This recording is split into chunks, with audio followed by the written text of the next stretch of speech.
Yes, you are on the right channel. This is not the sewing channel.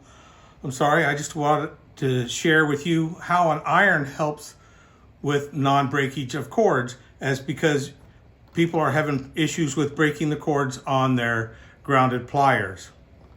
So unlike grounded pliers, irons, which move around a lot, have a nice big heavier duty cord on them, and they have what's called a strain relief. This is a strain relief here, and that's to keep you from doing a sharp 90-degree turn. It's those sharp 90-degree bends is what weakens the wires.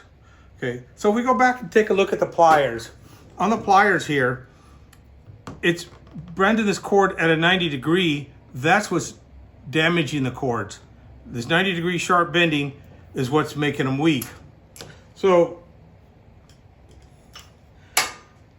people are sitting there jerking on them this way, that way. Some people are wrongly wrapping them up like this, doing this, puts a sharp bend, puts a lot of strain right here, and this breaks cords. So do not store them this way.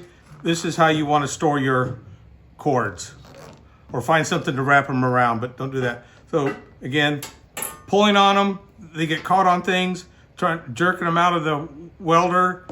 That's what damages the cords. The cords are breaking right here. They're not breaking inside where they're attached to the plier. So it's a misconception to think that they're breaking off from the plier. It's out here where they're getting bent like crazy. So there's some options you can use to keep it from, being such small wire and breaking. So this is a standard 18 gauge wire, which is all electrically you need for the welder. Okay, but we decided to upgrade. We started putting 16 gauge. See, it's a much thicker wire, so it's less likely to break. Again, it's the wire that's inside that's breaking most often. It's not the plastic sheathing. Now you can go with a heavier duty sheathing, but the heavier duty sheathing makes it so it's not near as flexible. This is nice test lead wire, moves well. This is heavy duty, or harder, non-flexible, and it doesn't do as well in your hand when you're trying to use it.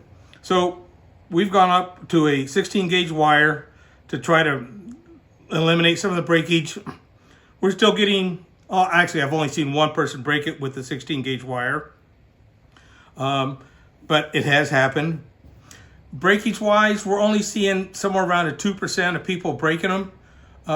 But that's a higher percentage than I would like.